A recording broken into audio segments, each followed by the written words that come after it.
Hello and welcome to the show. This is Graham Neary, bringing you the latest news from the UK stock market. Plenty to discuss this afternoon. Let's give you a preview. We've got an acquisition of Store. We've got Norcross, IMART, XPS, Polar Capital, and more. So plenty to take a look at. So let's get straight into it, and I'll share my screen as usual. Okay, let's start with the recommended acquisition of Store. This is another big story. We already had a delisting yesterday.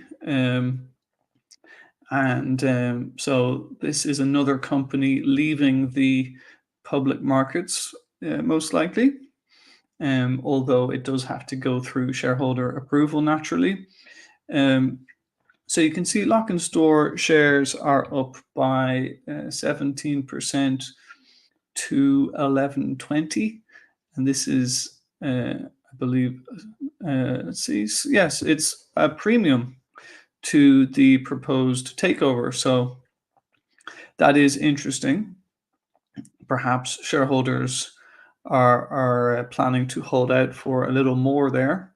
By the way, I appreciated the lively chat yesterday, so thanks very much for getting all your comments in. I appreciate it, and feel free to do so again today if you have anything to say about what we're covering, or any suggestions. Okay, so the premium here is only 16% to the most recent closing price, although the share price has been very strong recently, so it's actually a 37% increase to the 3-month VWAP, or volume weighted average price.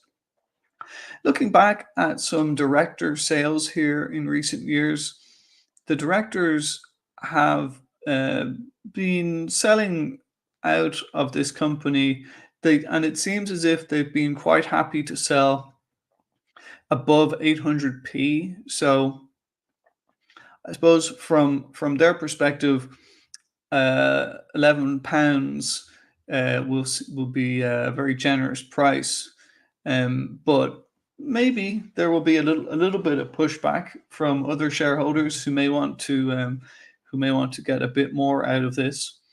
In terms of the background and reasons, well, it's a trade buyer. Here we go. Information relating to Shurgard.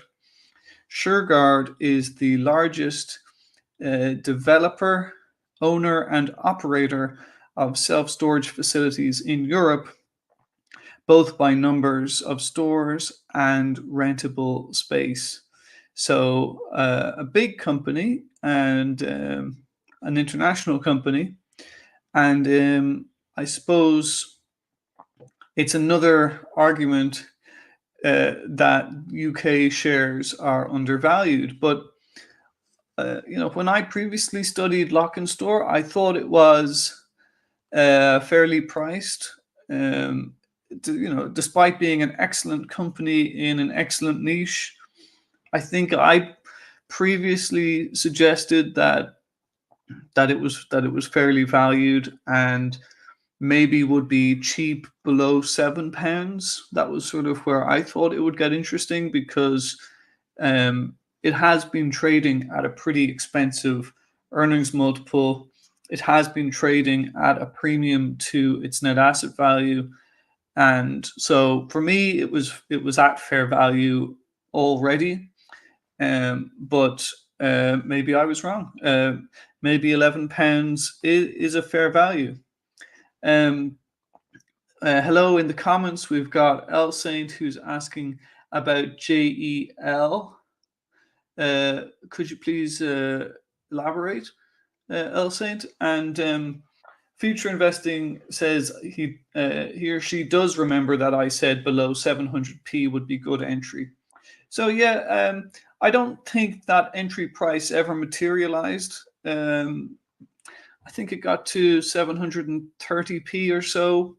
I had previously suggested it would 700p or below would be a good entry on this one. In the end, it's left the market at £11. And maybe if that is the takeover price, I suppose maybe my 700p suggestion wasn't too bad, but it never got there in the end. In terms of the reasons for the acquisition, well, it's pretty simple. The buyer wants to grow. They want to accelerate their growth strategy, and particularly they mention the Southeast and Manchester. So they will get to expand their footprint in what they describe as the two most attractive target markets outside of London. So they have immediate access to attractive underlying market dynamics with strong demographic trends. So I'd have to say I'm sad to see this one go, because I think it's a fine company, Lok'nStore. It's one more high quality company that is gone, leaving the market if this deal goes ahead, and I'll never get my my suggested entry level that where I thought it would be good value. So that is a shame. In terms of recommendation, that obviously the directors are all unanimous. This is just standard stuff. We get a CEO comment we get a comment from the chair of Lok'nStore, and he says the offer represents significant value, recognizing the quality of the portfolio. Over the years, Lok'nStore has built a unique portfolio of purpose-built self-storage assets. So there you go. I think it's a shame that it's leaving, but you can't fault people for taking the money. Oh, Future points out that this one did get to 628p. Okay, thank you for that. So this did get to my entry price. Good. But it won't get there again. Okay, let's move on from Lok'nStore. I can cross that one off my list, and we'll go to Norcross, I think. So this is the sort of kitchen bathroom products company, and it's got this South African exposure. So that is obviously a source of risk. Market cap £159 million. Let's see if we can get some financials here. Okay, this only goes to March 2023, but just to give you a flavor, revenue £441 million, pre-tax profit of nearly £22 million. So possibly, it is trading at a cheap multiple because of the exposure to South Africa, and today's trading update does show the risk there, with South African revenues falling by 24%. So there's been power outages. I think it's an ongoing rolling blackout situation in South Africa. I don't think it's been resolved yet, and so that's a live situation. Okay, I'll just mention some comments in the live chat. Future Investing points out that a broker previously suggested that £13 would be an expected premium in a takeover of Lok'nStore. Thank you for that. And Adrian says, asks me to comment on Polar, and I will comment on Polar.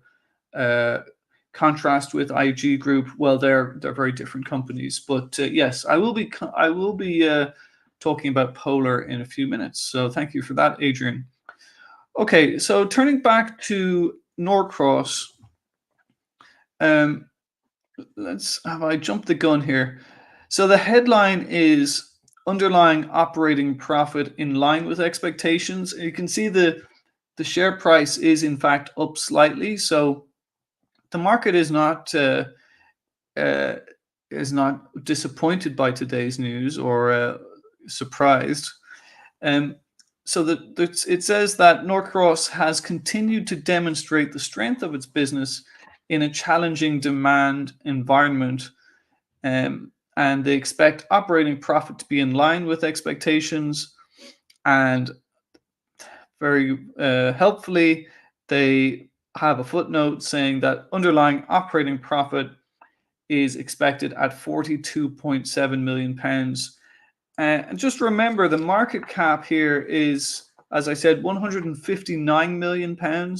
So it does tend to trade cheaply. So let's have a look at how they explain the situation in South Africa. Overall group revenue expected to be £390 million, 11% below prior year on a reported basis, 6% below on a constant currency like-for-like basis. So I must say that I would have to treat this company differently than I would others who report their results in different currencies.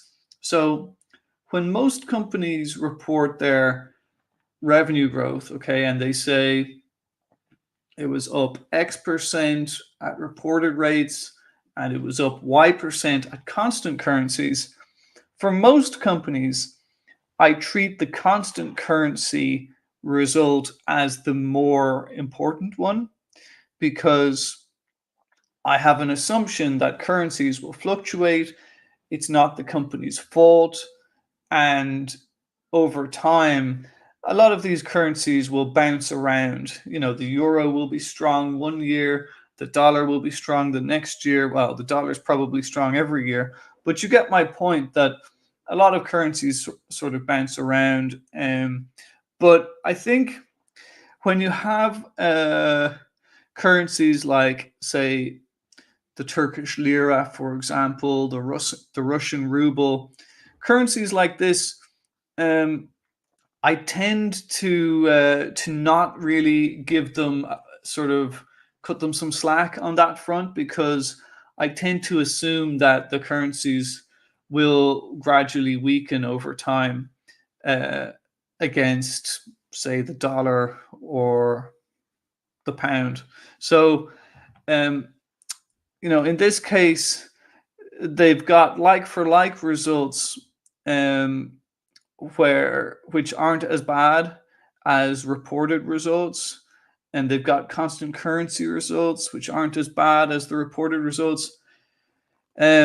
I would actually go with the reported results here. So for me, this is a real fall, 11% fall, and I would treat that as the important number rather than 6%.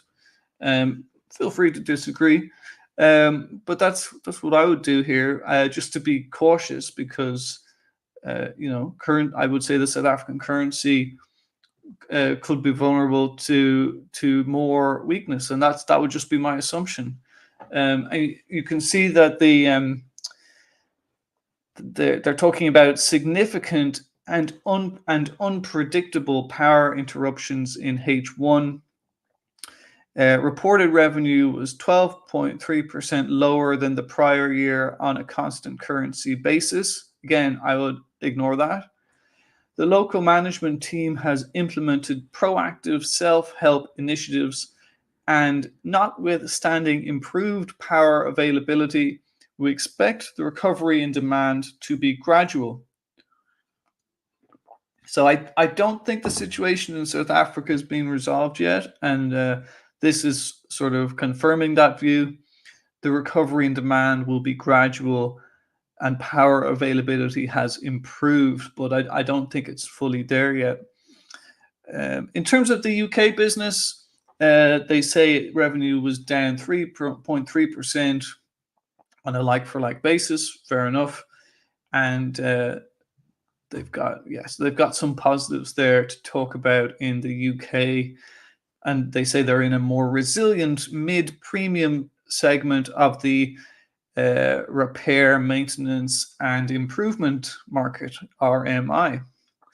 Debt here is pretty reasonable at less than 1 times underlying EBITDA. I've been making the argument that net debt to EBITDA of 1x is probably a fair amount of leverage for companies to carry. So I can't disagree with myself. Although if you think that this is a risky company, then maybe you would not even be comfortable with that amount of leverage.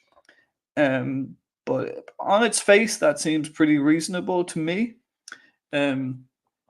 From their point of view, they call it a strong financial position, and they say that it provides a solid foundation from which they can execute their strategic priorities. And we've got a little CEO comment here, so that's fine. I've always been a bit lukewarm on Norcross. Not had a very strong opinion on it. Probably cheap. Probably could do well for investors, but you have to be comfortable with that international risk, which is pretty significant. Okay, I'll cross that one off the list. I suppose I'll go to Polar Capital because it has been mentioned in the live chat, and I intended to cover it anyway. Okay, Polar, POLR. So this, if you're a Stockopedia subscriber, this company made it onto my best ideas list for 2024. Thankfully, we've got good news today. Shares are up nearly 16%. Market cap £535 million. And this, in some ways, is a very conventional fund manager, but where they stand out is the focus on technology and healthcare, and that sort of gives them something to sort of hang their hat on and say, well, that's this is what we do particularly well. And I suppose I've been impressed by the company's historic financials. They have had outflows in recent quarters, which has been a concern. But today's update certainly puts a more positive spin on things. So I think this is a key sentence here. I'm skipping the table for now just to point this out.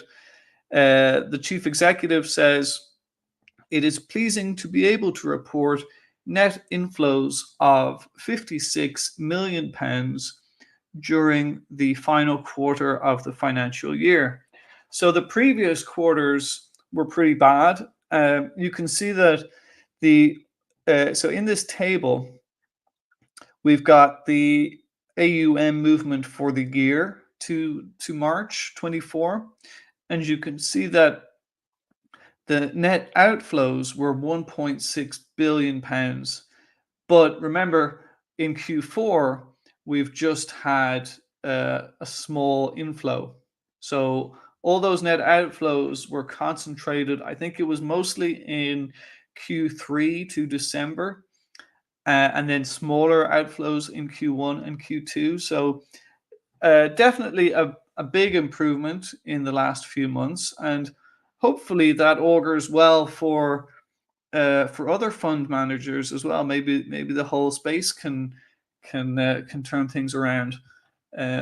But yeah, certainly I'm happy. I'm not a shareholder in this, but I like, when I was creating my best ideas list over on Stockopedia, it did come to mind as a as a company that I admired and that I had high hopes for this year. So certainly, I'm not upset to see it doing well. So the AUM here is nearly £22 billion.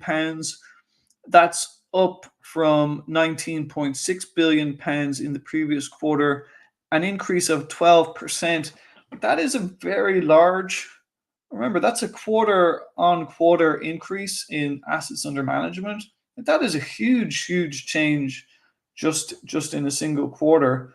Over the year, you can see we've got 21.9 billion pounds here, made up mostly in open-ended funds, also the investment trusts, and the improvement is over the year. They started at 19.2 and they finished at 21.9. So a successful year on the AUM front, and it goes back to an argument that I've been making about these fund managers for a few years now. I've been pointing out that even with negative sentiment and outflows, assets under management continues to rise, and they're just proving that here once again. So an excellent update. Let's scroll down a little bit more just to finish this one off. So yeah, with interest rates having potentially peaked, global equity markets continued to rise during the quarter, and as a result, total AUM in the quarter increased. A combination of net outflows and a fund closure were offset by market and fund performance, resulting in our AUM up 14% for the year. Let's see, anything else of particular interest here? So remember I mentioned the technology funds being a sort of a big part of the story here. Technology funds saw inflows of £327 million in Q4. Excellent news. A little bit of news about new manager joining, and something akin to an outlook statement here. Whilst global financial markets remain exposed to several headwinds, the potential of interest rates peaking and central banks beginning to consider the possibility of rate cuts bodes well for equities in general, and investors will, we believe, continue to seek additional exposure to the asset class. Of course, I don't think that yesterday's inflation news really helped this sort of narrative, but I do think that over the next, say, 2 years, we will get there, but we may have to wait a little bit longer for rate cuts than we previously hoped. Okay, let's move on from Polar. An excellent story there, up by 16%. Where will we go next? Maybe we'll take a look at XPS. Okay, so XPS Pensions Group. This is a company that tends to trade quite expensively, but it's been doing very well, very impressive growth figures. You can see a decent market cap on it now, £523 million. It's just it sounds simple. They say they are the largest pure pensions consultancy in the UK. I don't think this one really attracts a huge amount of comment, but there's no denying that it's performed very well. And just take a look at the growth numbers here. 20% year-on-year revenue growth. Now that I was just looking at the interim results this morning and comparing them to this, the interim results did show stronger growth than the full year. So it does seem as if the growth at XPS may have slowed down a little in H2. However, this sentence here is a big one. costs have been managed well, and the board expects operational gearing to have improved, and thus is confident of achieving full year results ahead of its own previously upgraded expectations. So they've, even with growth slowing perhaps a little, operational gearing has kicked in, and that's very good news, because the actual bottom line profits here haven't been huge.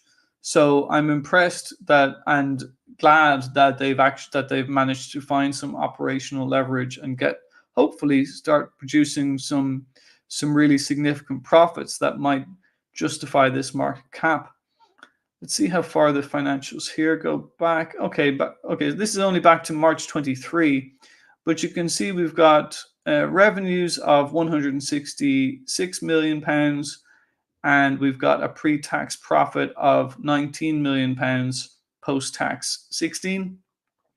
So as you can see, against a market cap of 523, after tax net income of 16, which is what we saw in the previous financial year, is not really enough, is not really going to cut it. So that it is very important that they start producing some meaningful profits. So it looks like they may be about to do that, which will be great news.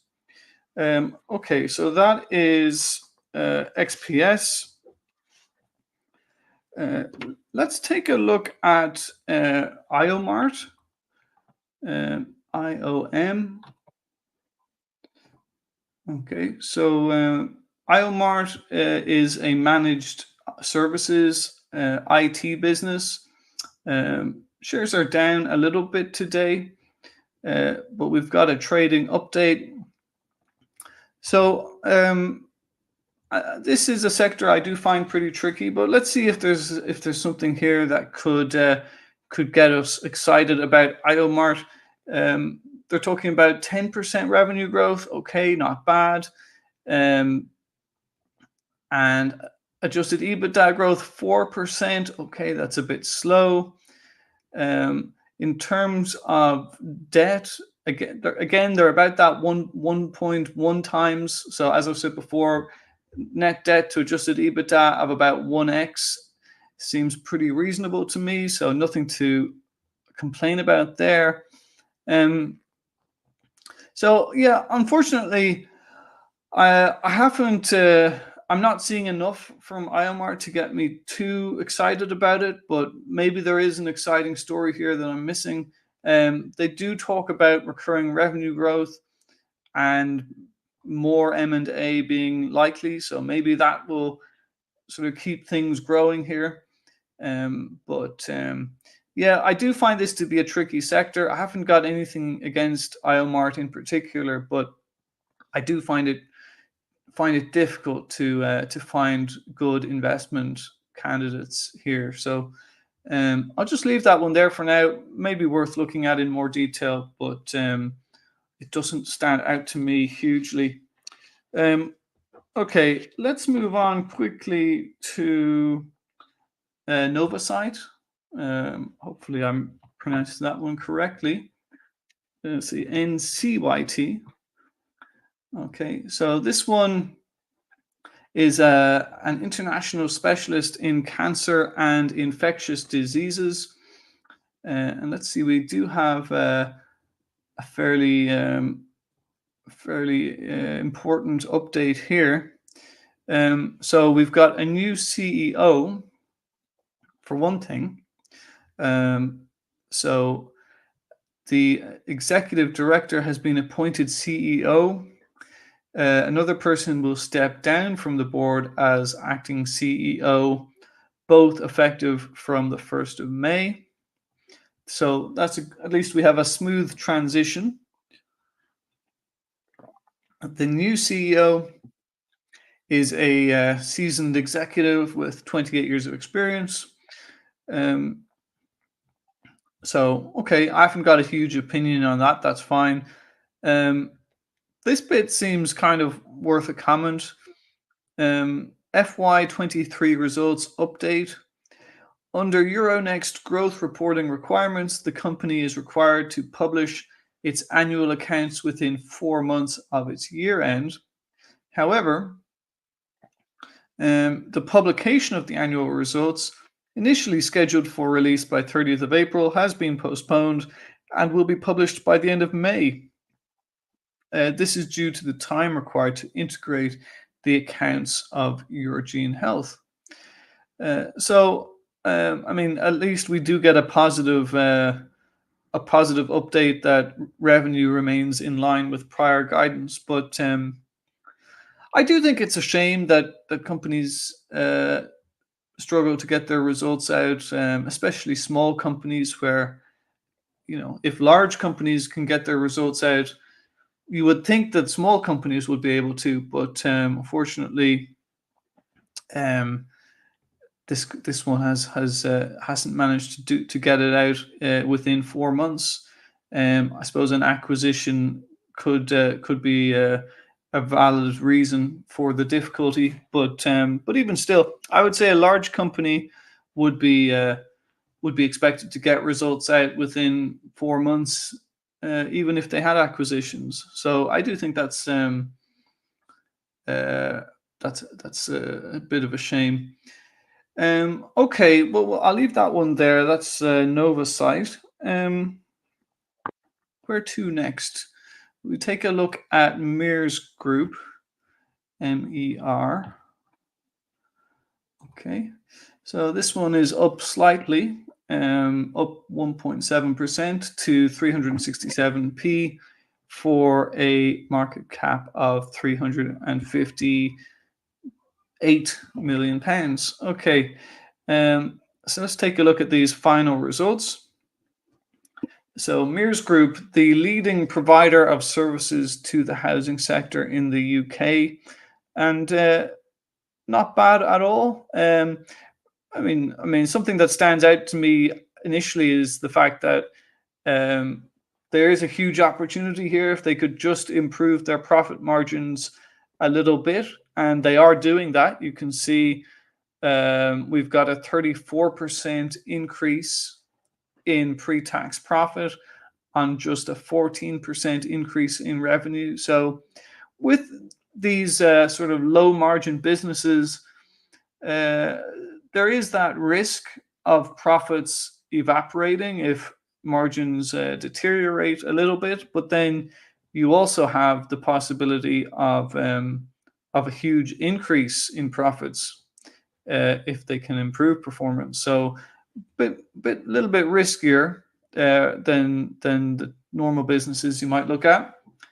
So you can see the adjusted operating margin continues to strengthen to 4.7%. Excellent result.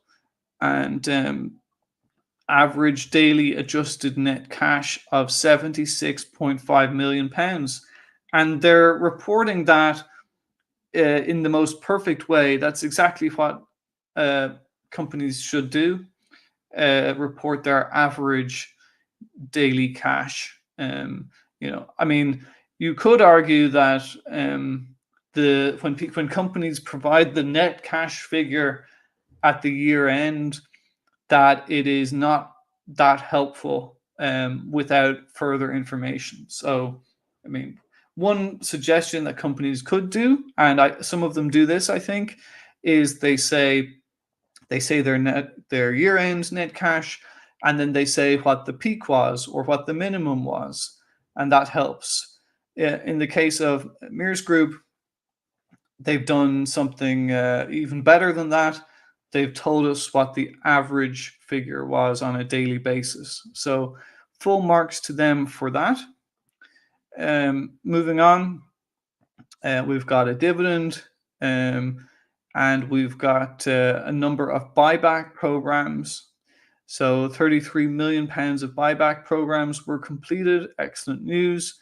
A third buyback totaling up to 20 million pounds is ongoing. So that's nice. And they're talking about a reduction in management-led revenues as the elevated activity level seen across FY23 normalizes So adjusted profit before tax in FY24 should be of a similar quantum, basically the same size as FY23. So excellent headlines and excellent news here. So let's just remind ourselves, we have a market cap of £357 million, and the amount of shares they've bought back is significant. We've got at least £53 million of buybacks. So that is a significant chunk of shares getting taken out of the market and being cancelled. So very good, and they're doing it at a valuation which is possibly quite an attractive level to be buying back their own shares. As I said yesterday, the main argument against buybacks for many people is that companies tend to overpay. Not clear to me that Mears is overpaying. Mears might be getting a very decent price for their buybacks here. So I don't think that argument is an easy one to make in this exact case. So in terms of highlights, they're talking about new contract awards. Okay, they seem very busy, which is good. And we've got a CEO comment. We are delighted to have delivered strong growth in revenues, profits, and cash generation in 2023. The group is recognized as a leading housing specialist, and we continually look to evolve our capabilities to further strengthen our market position. So, I mean, I do prefer when CEO comments include specific information. I think that's most helpful. There's nothing really specific in that, but it is sort of, a generic expression of confidence, and I suppose there's nothing wrong with that. In terms of specifics, we do have these footnotes here, and let's see. Okay, let's scroll down a little bit more. See if we can get something a bit more specific. This is looking forward. Again, I'd love to get some numbers in here, but key takeaway is the momentum from FY23 has continued into FY24. We anticipate another strong trading result in FY24 and communicated a significant upgrade to market expectations in January. And now, this seems important as well. Management remains conservative when providing guidance for later years. So fair enough. I can't argue against that. It's the future is uncertain, and the company is admitting that that timing is unclear in terms of what revenues might look like within a couple of years. So that's fair enough. I can't fault that whatsoever. So yeah, overall, I have a pretty positive impression of Mears Group. Not one that I've studied much in the past, but must say that I like everything I've read today from this, and seems like they've been very upfront with shareholders, and yeah, no complaints from me on Mears Group. So best of luck to them. I like the share buybacks as well. Always something that gets me interested. I think in my personal portfolio, every single company I own except one is or has recently done some kind of share buyback. So it's certainly a theme that I like very much. And yeah, Mears Group in the same theme there. Okay, I think just for the sake of nostalgia, I might have a quick look at Distill. Now, I don't normally look at companies this small. Market cap only £5 million, so it's really tiny. And I don't normally look at companies at this scale, but it's just one that I used to own it before, and I sold out, and I think I did the right thing to sell out when I did, because ultimately it didn't meet my expectations.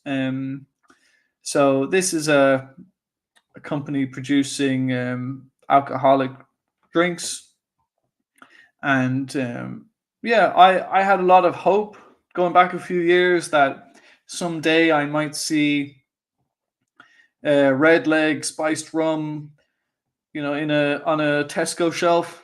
Um, but it never really took off the way that I hoped it would, and it's my own fault, because the company didn't mislead me or anything. I just became too hopeful and too optimistic. I think the company was very realistic, actually. Um, but anyway, we've got a trading update from Distill, and they've had a restructuring. See, it's Don Golding. He's been there for a long time now, um, in that role, executive chair. Yeah, I think he's been there for a good few years. So after restructuring, we've got excuse me, Q4 volumes down 47%. Full year volumes up 8%. Okay, so that's full year cumulative volume. So I don't think don't think that's a very important percentage. Um, I think the more important percentage is the fact that things are down a lot compared to last year. Again, because of a restructuring, another change in strategy.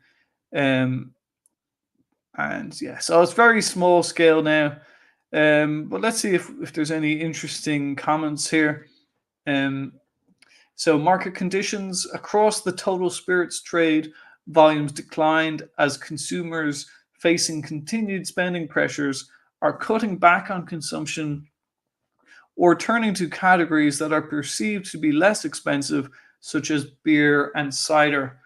And prices within the UK are still increasing, particularly within spirits, which, following the duty increase implemented in August 2023, is twice the headline rate. So a lot of inflation in spirits.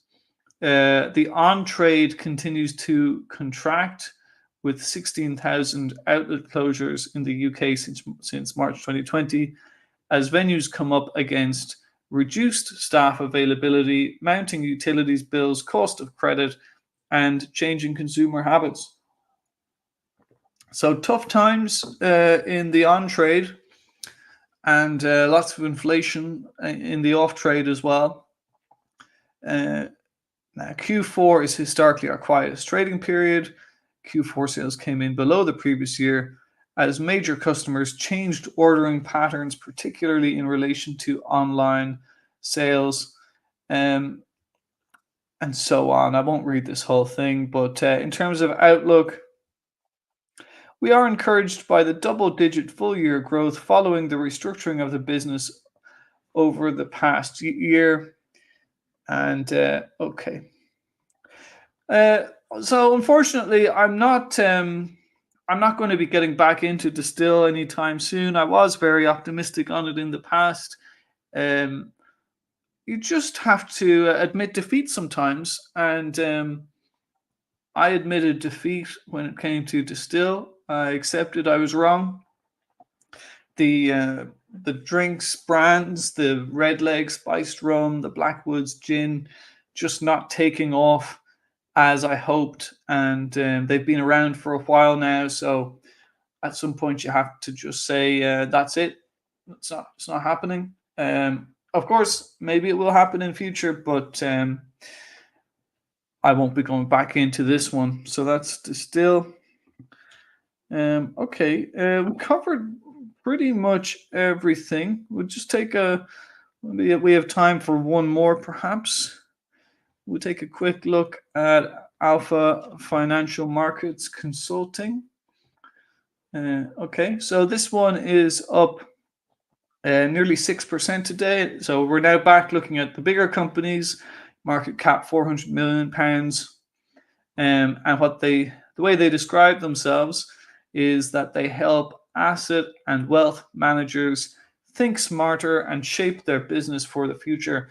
So the way I sort of think about it is that they provide digital transformation to fund managers and wealth managers.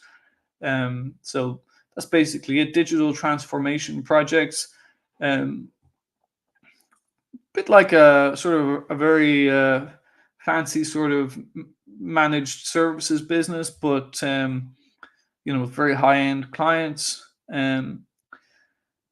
So the way they say it is, it's a global consultancy to the financial services industry. I suppose it is more one-off projects than ongoing service. I think that's fair to say. But anyway, here's what they've got in their trading update.